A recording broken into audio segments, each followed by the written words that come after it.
কালিমা। কালিমা এর পরিচয়। অর্থবোধক একক শব্দকে কালিমা বলে।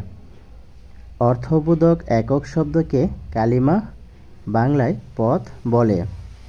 কালিমা এর প্রকারভেদ। কালিমা বা পথ তিন প্রকার। কালিমা বা পথ তিন প্রকার। ১ নম্বরে ইসিম, ২ নম্বর ফাইল, ৩ নম্বর হারফ। ইসিম এর পরিচয়। যে কালিমা বা শব্দ অন্য কোনো শব্দের সাহায্য ছাড়াই নিজের অর্থ নিজে প্রকাশ করতে পারে এবং তার অর্থের মধ্যে অতীত, বর্তমান বা ভবিষ্যৎকালের কোনো কাল পাওয়া যায় না, তাকে ইসিম বলে। যেমন রজুলুন।